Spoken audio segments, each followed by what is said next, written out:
good opportunity because people won't expect us to get anything there. Nige, back to it this weekend. How was the international break? Do you feel refreshed? The players feel Well, I hope energized? I hope the players feel refreshed, and we're still waiting for a couple to come back. Yeah, I think it's been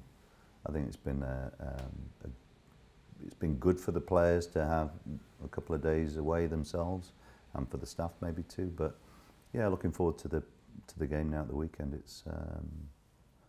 It's a big game for us because I think the game at our place was an illustration that we were quite a long way off them, and it was a tough afternoon for us. But as I said to the players, this is a really it's a good opportunity because people won't expect us to get anything there, and I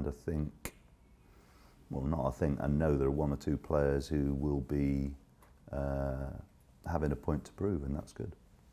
Without revealing too much tactically, what do you need to do differently as a team than perhaps we did?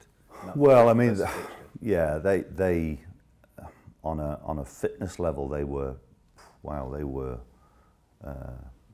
Premier League figures and all. So we had a lot to do in that regard. But I also think we are a different type of side now. So we've become a bit more creative, and have a more realistic threat.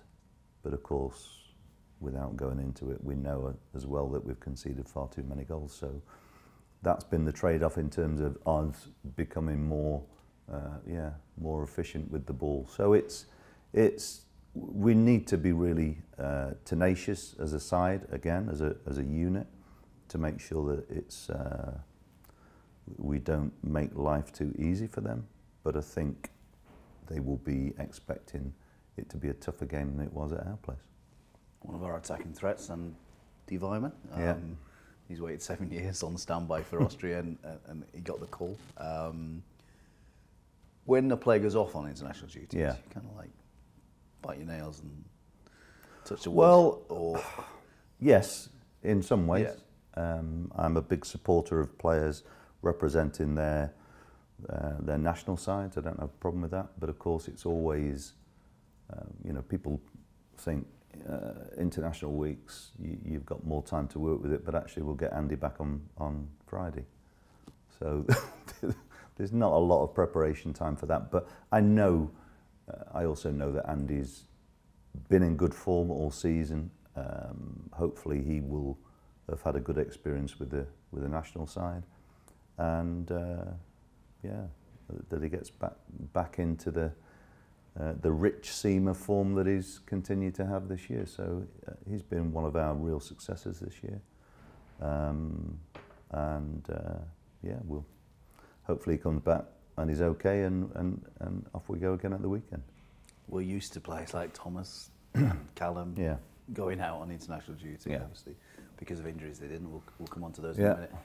But Max O'Leary, to get that call from Ireland very late. Yeah, good. But it's good for him. It's good for him. And, he's had a run of games in the side for us, which coincided with a change in our form.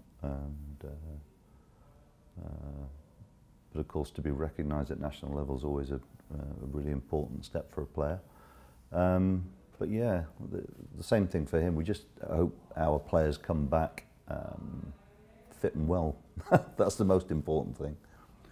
In terms of those we know haven't been fit and well, Joe Williams, Alex, Antoine, Thomas, any update on those? Joe's making really good progress, and he's been out on the grass again. So hopefully we might see him back for the Peterborough game, and if not, the week after. And Alex? Alex will be fine. So.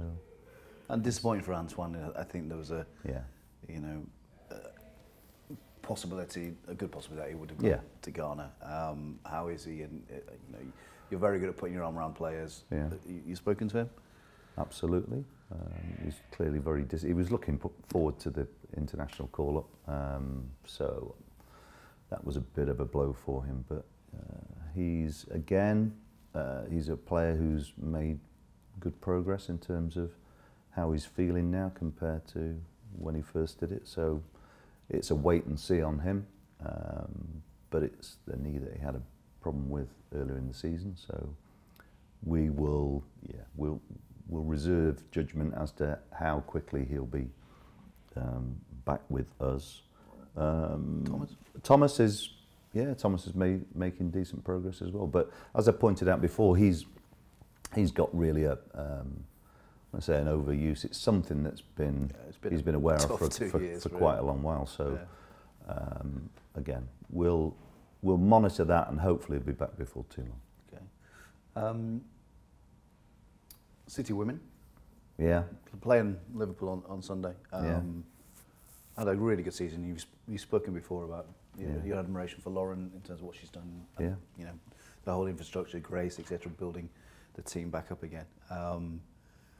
How good is that to see City women really thriving? They're doing really well, and big game at the weekend against Liverpool. So I think it's probably going to be a big moment of the season, because a win for us would be a huge boost, and it keeps the season really on a bit of more on a knife edge. So I think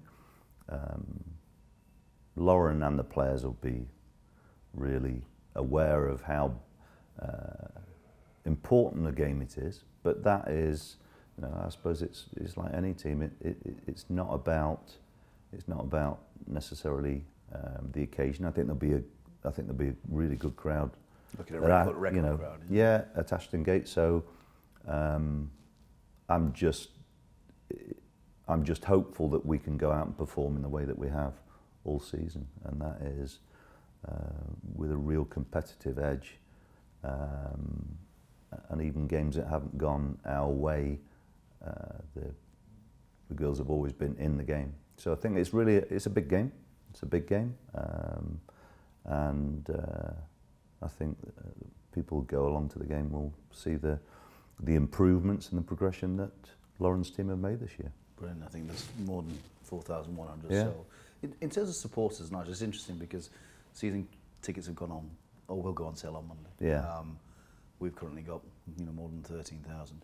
Yeah. In this post-COVID, if there ever is one, climate, are you encouraged, or did you expect fans to be so supportive? And we've had an up and down season. Yeah, look, we've had a season of disappointments in some ways, but there have been some big step forwards as well. And I think when you get a support from the fan base, and of course, we're going to get criticism as well, and I fully expect that. And I think I think sometimes when the criticism comes, it's something that we have to recognise as being a part of what helps us to move forward, because you've got to be aware of weaknesses before you can make any progression. But I think what it does do, it hopefully that our fans can see that we have players within the club now who potentially will be able to deliver for many years to come. And that's not to say that we'll keep all of them. That's not how it works. But I think there's been some real there's been some positive steps this year.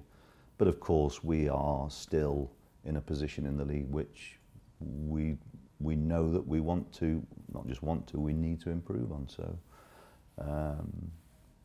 I hope the fans enjoy watching their team play. I mean, that's the most important thing. But they honestly want to, I don't like to pull the wool over anybody's eyes. I know exactly where we are in terms of moving forward, and there's still quite a long way to go. But we desperately need our fans to stay with us, and they will stay with us if they see the right the right and thing. I think it's a big statement from supporters, certainly in current financial climate. Yeah. To commit. So as you said, we have to offer them something which is. Yeah, we do. Yeah, we do, and sometimes we've we've certainly not done that. But I would like to think that our fans will see their team now that actually cares and works hard, and I think that's not a bad foundation. But we've got some talent as well.